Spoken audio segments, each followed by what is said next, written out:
Today on Power ng Pinoy, we bring you the Fly Pinay from 99.7 Now. Ariana Grande by request, It's the Way on 99.7 Now.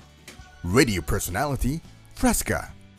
She'll share with us on how she got her start in the radio industry, as well as her battle with cancer. This and more with today's host, Anthony Rivero.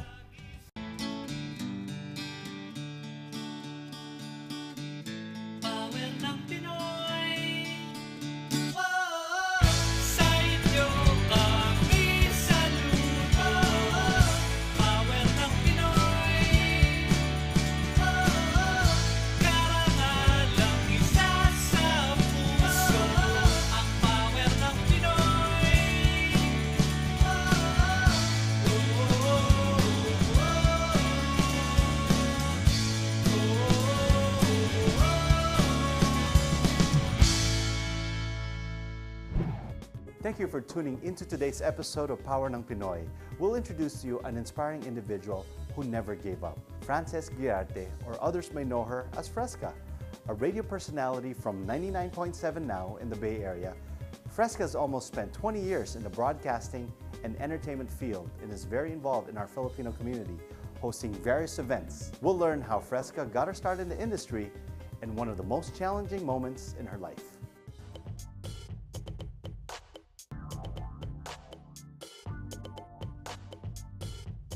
Freska Griarte, also known as Freska, was born and raised in the San Francisco Bay Area.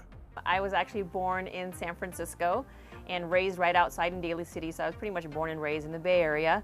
Her father, Alfredo, is from Bulan, Sorsogon, and her mother, Euphemia, is from Leyte.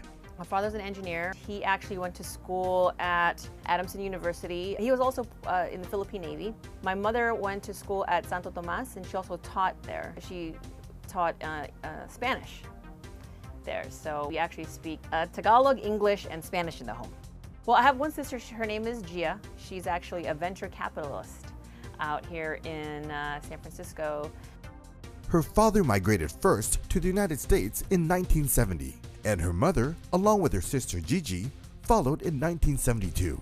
I know that there was a wave of professionals coming from the Philippines, and I know that they just wanted to come out here, and what they would tell me is we wanted to give you, a better life. We wanted to give you more opportunities, and we may have been able to do that more than we would have been able to in the Philippines. So they came out here, yeah. Tagalog was the first language I learned at home. So, we spoke English and Tagalog. I only spoke Tagalog mostly to my lola and lolo, because they live with us. I played piano. Music was a very big part of our house. My dad played guitar. My mother sang. She was actually trained in opera for a while. My sister played the flute. Although she came from a family with a musical background, music wasn't their first choice for Freska. When it came to academics and kind of like, what's your career move? My parents were like, you're not going to do music. Nothing. No music. You're going to either be a doctor, a lawyer, engineer, or a nurse, or something. However, it was a passion of mine.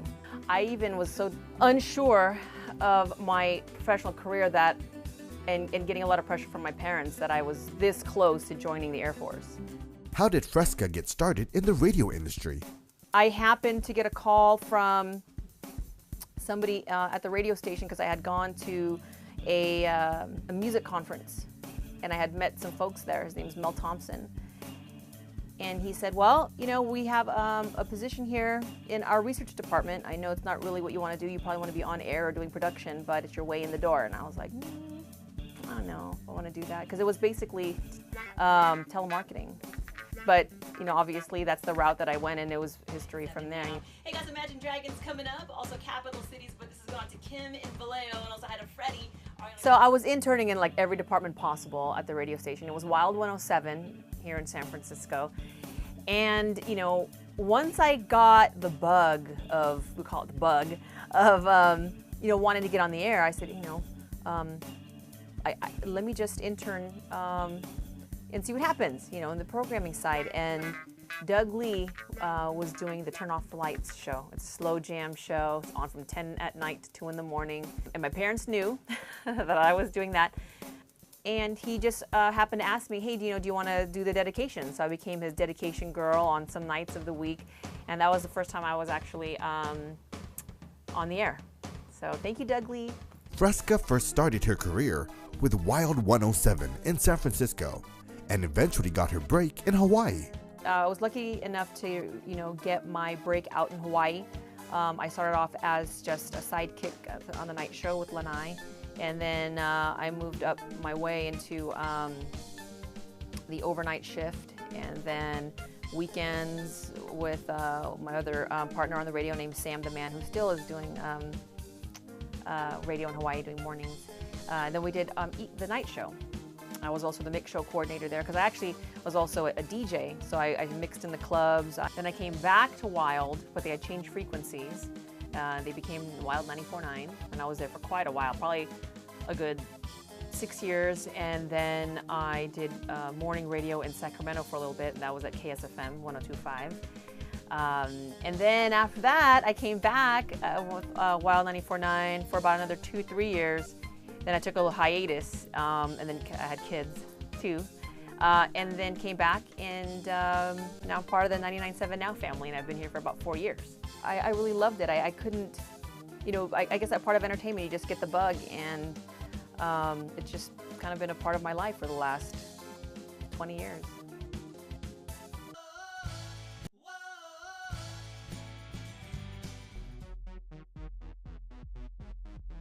Freska is currently with 99.7 Now, one of the top radio stations in the San Francisco Bay Area. What were some of Freska's challenges being in the radio industry? It's a pretty male-dominated industry, so you're always, a woman I think is just always kind of tested a little bit more with her skills. The challenges that I did feel were, it was just being a woman in this business. Being Filipino was never an issue. But I was actually a DJ first. DJ as in, I was mixer, turntables, and all that stuff. And, guys would always test me on, asking me my knowledge about equipment and all that stuff. And, I'm like, yeah, and I'd always surprise them. They're like, oh, I didn't know you really knew what you're talking about. So how did Freska become the Fly Pinay? I felt that I had a responsibility to the Filipino community to really represent well, because there weren't there weren't very many women in the industry, and two, there weren't very many Filipinos in the industry. When I was on Wild 94.9, my nickname was the Fly Pinay. So it was a way to let the other Filipinos know that they had one of their own on the radio station, and at the same time educate people on, like, what's a Pinay? It means Filipina. Was I ashamed to be Pinay? No way. I was happy that I got the nickname the Fly Pinay, and actually a Filipino group called Interlude from San Jose gave me that nickname. It was just, oh, Freska the Fly Pinay, and it just stuck. So that was just one thing that I would use all the time. Hey, it's Freska the Fly Pinay. Hey, give me a call. What's your request? And it educated Filipinos, or I should say educated, but it gave them a sense of pride that, hey, we have one of our own on the radio. But, and so, I guess in some ways I was educating the artists on what a Pinay was. So that's how I would do it. Some of the artists that would come into the studio wouldn't know what a Pinay was, and they would be reading off of a paper. Like if you hear sometimes on the radio, you'll hear elements or drops who would say, oh, this is, this is Jennifer Lopez, and you're listening to Freska, the Fly Pinay on 99.7 Now. But instead, they would say Freska, the Pinay, because they'd have to break it up phonetically, because they would say Pinay. And I'd be like, ugh, my ears would bleed, it's not Pinay. I guess in some ways I was educating the artists on what a Pinay was, and that was kind of fun. Freska has rocked the Bay Area airways for almost 2 decades. She has been described as being one of the most down-to-earth in the business. I love people. I love just being a part of people's lives in a very positive way, making them laugh. Music is like the soundtrack to people's lives, I know people can say, oh, I remember that song. I was doing this when that song came out, or that's one of my favorite songs. It makes me feel like this, or And I think music has touched people all over the world. Although with her busy schedule, Freska finds time to host or volunteer at various Filipino community events. Mainly it's summertime events because a lot of the Filipino like independence, events and things like that, like Alayaan, Pistahan, Kababayan Fest, and Kababayan Fest is actually is different because it's geared more towards the Filipino American community and that upcoming generation of Filipinos. Of course, it's open to everyone who wants to come. But that's why I always like to say in these events, this is our day. This is to celebrate being Filipino. Whether you're half Filipino or part Filipino, it doesn't matter. We're celebrating us. This is a very special day. So be proud that you're brown. I said there's very many shades of being Filipino, but be proud of all of that. It's you. I am very proud. I'm very proud that I could speak the language. All the way around, I think you just have to have a very persistent attitude. One that just never gives up. You can't. You have to learn from everything you do, good and not so good that happens. You have to grab the positive things out of that, and then because that's really the only way you grow. You grow more through your hard times than you do when you're in your successful time, I think. But in this business, you definitely have to have a very thick skin. You can't please everybody. And just know that if you have a vision, you stay focused and you don't stop until you get there. And when you get there, you build another dream and just keep going, basically. After the break, Freska talks about her struggle battling with cancer while keeping your head up high when we return to Power ng Pinoy.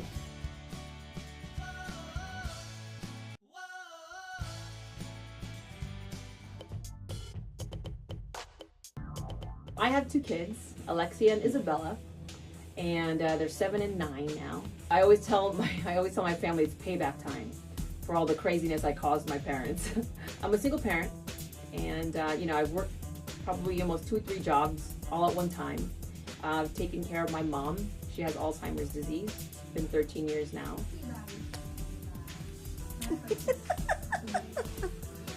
I'm happy to see you. Happy to see you too. I've recently just gone through, battling cancer, breast cancer, thus the short hair. My hair fell out, did the whole chemotherapy and all that. But life is good. In 2012, Freska was diagnosed with breast cancer. But what was Freska's first reaction?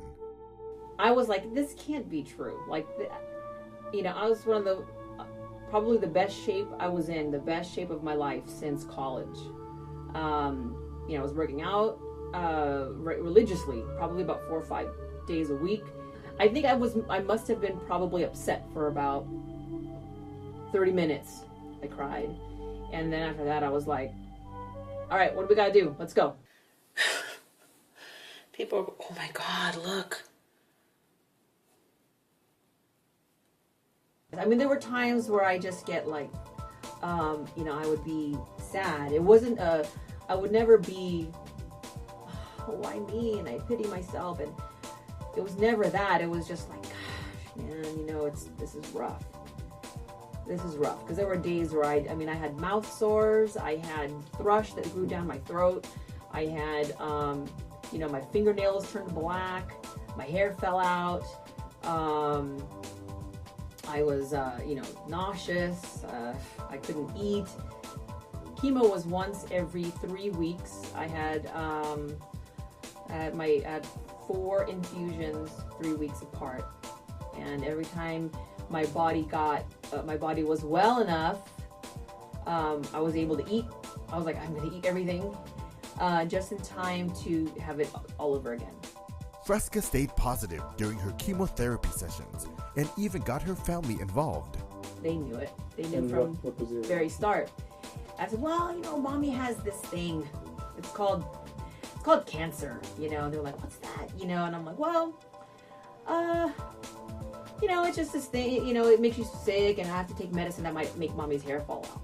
And they're like, oh, yeah, well, we can get wigs and we can do whatever. Mommy can have, you know, short hair, curly hair, you know.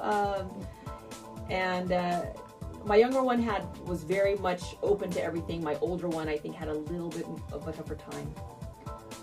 And so I always wore a hat for her, you know. It took me a while too to go out without a wig, because in this business and entertainment, it's a lot about, you know, what you look like, fashion. You know, my kids would come with me, and I tried to make it fun. Like they have no idea really what's going on, and but I wanted to involve them in some way so that when they hear the word cancer, they can say, "Oh man, my mom went through that, and it doesn't mean you're gonna die," you know. So I always tried to make it like I just had a cold. You know, like, okay, we're almost done, Mommy. You're doing a great job. You know, and then afterwards, okay, we're coming in. We love you. You did good. One day they'll realize really what was happening. But for now, you know, that's their experience with it. I'm gonna be going home soon. I gotta go to work tomorrow. So, yeah. Alright, just wanna let you guys know what's going on, and thanks so much for your love and support. She was inspired to publicly share with others to help promote awareness for early breast cancer detection. You know, I know the devastation that cancer can cause. My father had cancer too. He had prostate cancer. He battled that and he won that. And that may have also been why I was so positive. However, I had to fight for those that came before me that lost their battle, and be strong for those that were going through it at the same time and that may be diagnosed after me. That they can say, oh, wow, you know, she's so public about it. Let me follow her journey, and hopefully I could offer some kind of inspiration. You know, we've all seen what cancer can do. And I had come to a conclusion, and I spoke to God. It strengthened my faith a lot more. And I just said, you know, if this disease is going to take my life, then at least let me do my part and help raise awareness of early detection with breast cancer. Having women make sure that they do their monthly checkup and self-exams and things like that, because that's what saved my life. So I was on a mission. We're going to do this, you know. We're going to make sure that every woman knows I am not afraid to die. But I do want to make sure that before I go, that I help as many people as I can. You got to stay positive. You can't let that dictate your life, you know, dictate your happiness. You can't. I refuse to do that. Aside from battling with breast cancer, her mother was diagnosed with Alzheimer's disease. But again, she still remained positive. My mother has Alzheimer's disease, so I guess in that way, I guess I'm thankful because she doesn't remember that I had to battle that. I did tell her, and when I did tell her, she had a moment of clarity and cried. She told me that I have breast cancer. Really? Yeah. You cried? A little bit. It's okay. Mom. I miss you. Filipinos, we just take care of our parents. You know, that's what we do. We don't, we really try to the very end, keep them at home and take care. You know, family is first. Family is number one. And I love that. What are some of the attributes that makes Freska a true blood Pinay? What makes me Filipino? I think just the way I was raised and loving the culture. You know, I've always been so very proud to be Filipino, and helping other Filipinos, I think, be proud that they're Filipino. You know, I hope to bridge that gap between Filipino Americans and Filipinos. I think letting the Filipinos from the Philippines know that it's not that we're trying to be American, we just happen to be born here. So I mean, that's no fault to us. I hope to bridge that gap a little bit, being in the media, you know, because I know that there is a message that Filipino Americans have, and it's like we are Filipino. We're born here, so there are definitely different things that we experience because we're just around different things. Environmentally, it's just a different culture that we're raised in, but we're very much Filipino. Yan ang power ng Pinoy. We hope you enjoyed Freska's journey and inspiring story. Her bright and positive attitude can fight any battle. Thanks again for watching Power ng Pinoy. We hope to bring you the best to help bring out the best in you too. Join us again next week as we bring more stories from talented kababayans all around the globe. Meanwhile, come share your stories with us on Facebook. Tell us what inspires you or motivates you to reach for your own dreams. Because nothing is impossible as long as you plan ahead, pray hard, and work even harder. And if you do well, help others do well too. Dahil yan ang power ng Pinoy.